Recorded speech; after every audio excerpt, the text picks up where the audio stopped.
वफादारी का सर्टिफिकेट हमसे मत लीजिए। आपके बुजुर्गों के कोई एक किताब में लिख के क्या लिखा बता दीजिए, कहां? बहुत बहुत शुक्रिया आपका कि आपने एक अहम मौजू पर मुझे बोलने का मौका इनायत फरमाया। और बड़े अफसोस की बात है कि बड़ी धूमधाम से हुकूमत की तरफ से इस बात को रखा गया, मगर 30 से ज़्यादा MP यहाँ पर मौजूद नहीं है। मैडम, पहले तो मैं वज़ीर आज़म की इस बात की मजम्मत करता हूँ और उनको बताना चाहूँगा कि जिना के बारे में उन्होंने जो कहा था, हम तो जिना के सख्त मुखालिफ है, इसलिए भारत को अपना वतन माने, मगर 42 में आपके प्यारे वीर और जिना की पार्टी ने नॉर्थ वेस्ट फ्रंटियर, सिंध और बंगाल में मिलकर हुकूमत चलाई और उस हुकूमत ने 1.5 लाख हिंदू और मुसलमानों को अंग्रेजों की फौज में शामिल कराया ताकि वो लड़े।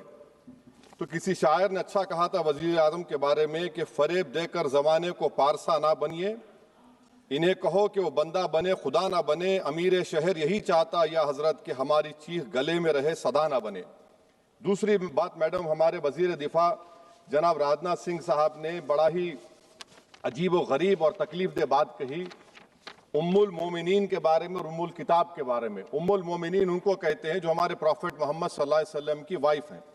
वो हम तमाम मुसलमानों की माँ, हम उनको तसव्वुर करते हैं, मगर हम उनकी इबादत नहीं करते।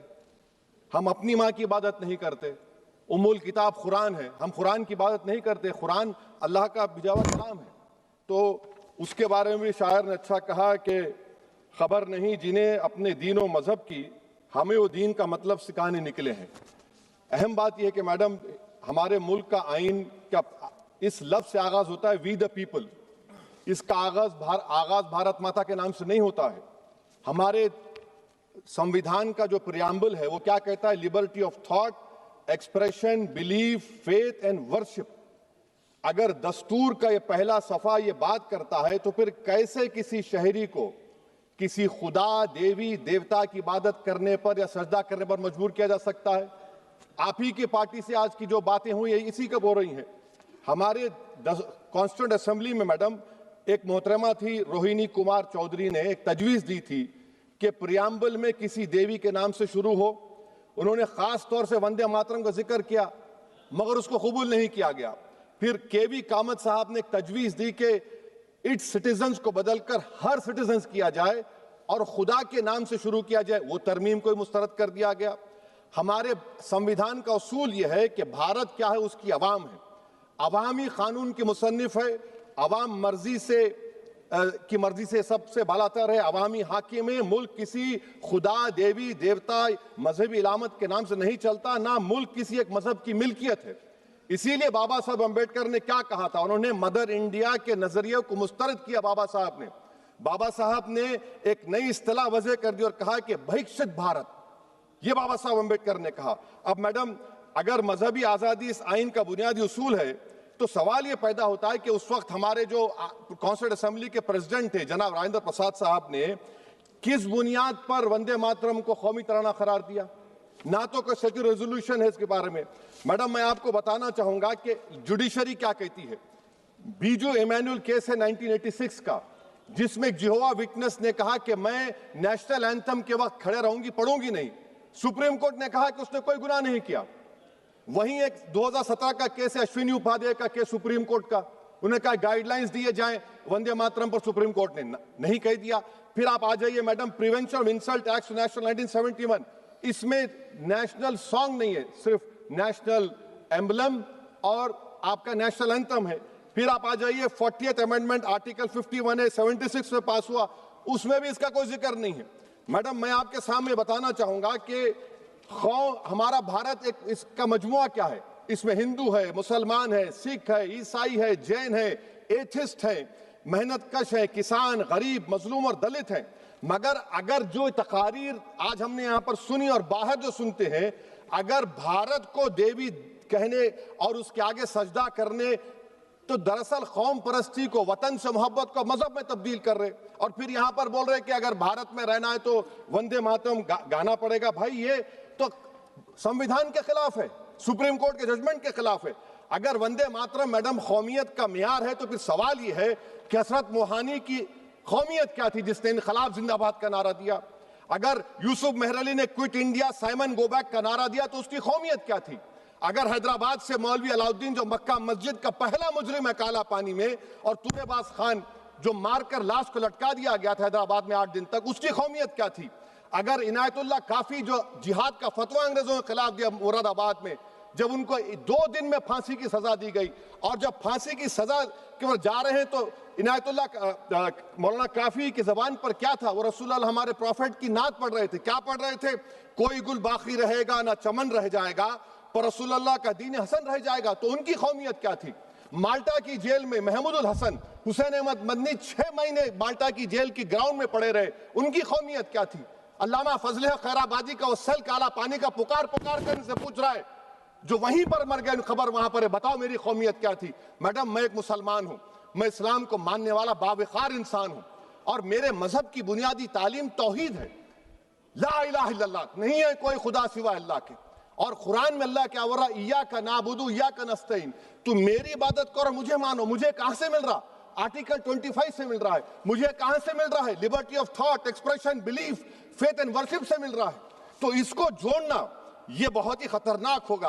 और हमारे प्रॉफेट मोहम्मद सल्लल्लाहु अलैहि वसल्लम जब मदीने को गए तो उन्होंने उस वतन के लिए दुआ की, कहा कि अल्लाह मदीने की मोहब्बत हमारे दिलों में और इजाफा कर दे, मक्के से ज्यादा कर दे। तो ये इस्लाम, मुसलमान होना, हमारे ईमान में मुल्क की मोहब्बत बीच में नहीं आती, और मुल्क से मोहब्बत है और रहेगी हमेशा, क्योंकि ये अजीम कुर्बानियां यहां पर शामिल है जिन्होंने जंग आजादी में हिस्सा नहीं लिया। आज अगर वो वतन की मोहब्बत का दर्ज देंगे तो बड़ा गलत होगा। मैडम, मैं आपके सामने एक चीज पढ़ूंगा।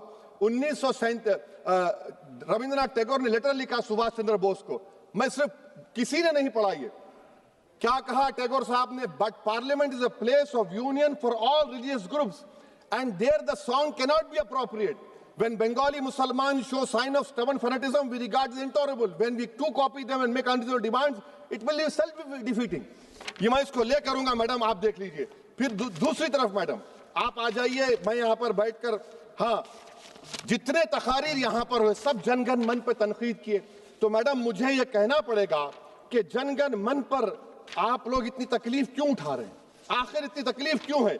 तो मैं जब जाकर देखा तो मुझे 28 दिसंबर का ऑर्गेनाइजर मैगजीन का आर्टिकल मिला, जिसमें ऑर्गेनाइजर लिखता है कि what is the moral sanction behind government choice of Janagana Mana, except that it can be made an item of entertainment at the sumptuous parties thrown by government officials. आप बताइए, इसका बोलेंगे आप? और फिर उसके काइंड कैसा करते हैं? It will mean we cannot love our motherhood. Madam please, it will mean that Vande Mataram is buried alive with the word Jan Gan Mana on the tombstone, for the tomb will also be of Jan Gan Mana of the will of the people. इस पर आप क्या बोलेंगे? Madam, मैं आपको ये बताना चाह रहा हूं कि वतन की मोहब्बत हमारे लिए बहुत अहम है, मगर ये बताइए हमको कि अभी मैडम यहाँ पर आनंद मठ के बारे में बहुत कुछ कहा गया। मैं सिर्फ 2 मिसालें आपको देता हूं। आनंद मठ के पेज नंबर 70 और 80 को पढ़ लीजिए। इसके बाद सनातन जहां मुसलमानों के घर पाते थे, इन्हें आग लगा देते थे। आप पेज नंबर 98 पढ़िए, हमें सिर्फ इन मुसलमानों को जड़ से खत्म करना है क्योंकि खुदा के दुश्मन बन चुके हैं। फिर आप पेज नंबर 115-16 दीजिए, फिर मुख्तलिफ इलाकों में मुसलमानों को सदा देने के लिए भेजे जाते, जहां मुसलमान आबादी नजर आती जला दिया जाता। फिर आप देख लीजिए मैडम, सफे नंबर 120 पेज 120, बंकिम लिखते हैं कि सनातियों को मालूम नहीं था कि अंग्रेज हिंदुस्तान को निजात दिलाने वाले हैं। ये आप क्यों कर रहे हैं? अब आप मैडम, मैं आपको पेपर्स दे कर दूंगा। मैडम, भारत में हमारी आजादी इसलिए आई और बरकरार रही कि हमने मुल्क और मजहब को एक चीज नहीं बनाया। हमने ऐलान किया कि हमारी मुल्क मुख्तलिफ तबकात मज़ाहिब पर मुश्तमिल है, हमारे मुश्तरका तकदीर हमारी कौमियत का सरचश्मा है, यह खास जबान सकाफत मजहब नहीं है।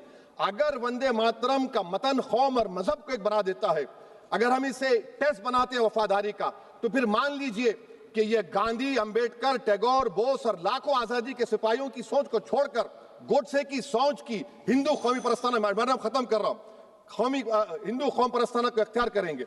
मुझे वतन से बेइंतहा मोहब्बत है मैडम, और इंशाल्लाह हमेशा रहेगी, मगर बावजूद इसके कि मेरी मस्जिद, मेरी इबादत गाह, मेरे कपड़े, मेरे कारोबार पर हमले होते, मगर मैं फिर भी कहता हूं कि वतन मेरा, हर वतन को हम छोड़कर नहीं जाएंगे। मगर हुब्बुल वतनी का क्या मुतालबा है? हुब्बुल वतनी ये कहता है कि वतन से मोहब्बत है तो जुल्म को खत्म करो, गरीबी को खत्म करो, बेरोजगारी को खत्म करो, जबर का खात्मा करो, अमन का गहवारा बनाओ, पाकिस्तान की दहशतगर्दी को खत्म करो, एक्सप्लॉयटेशन को रोको, शरारत को रोको, मुल्क के खिलाफ की जाने वाली साजिश खत्म करो।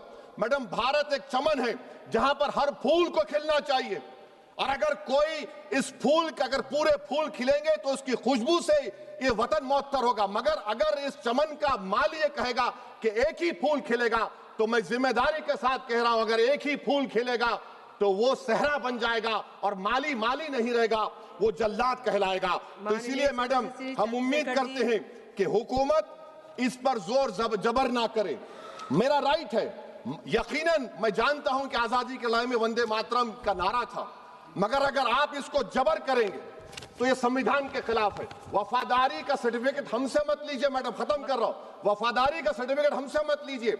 आपके बुजुर्गों के कोई एक किताब में लिख के क्या लिखा है बता दीजिए, कहां पर क्या लिखा हुआ है।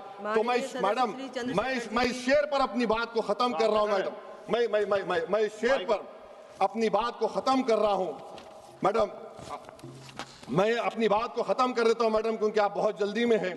कि भारत जिंदाबाद, हिंदू मुसलमान जिंदाबाद, दलित जिंदाबाद, ईसाई जिंदाबाद, आदिवासी जिंदाबाद, जो किसी खुदा को नहीं मानते वो भी जिंदाबाद, और मैडम सब पिछड़ा सब आ गया इसमें। तो हम उम्मीद करते कि इस रूह को आप समझेंगे, अगर आप सिर्फ अपनी आइडियोलॉजी को लेकर चलेंगे। और आखिर में मैडम, जनाब बंकिम चंद्रा साहब के बारे में मैं आपके सामने डॉक्यूमेंट लेकर रहा हूं कि उन्होंने बीए का एग्जाम पास नहीं किया था, 7 मार्क्स से फेल हो गए थे, ये भी रख रहा हूं। तो आप जिसको लिटरेरी जायंट बता रहे, ये नहीं है। बहुत बहुत शुक्रिया मैडम।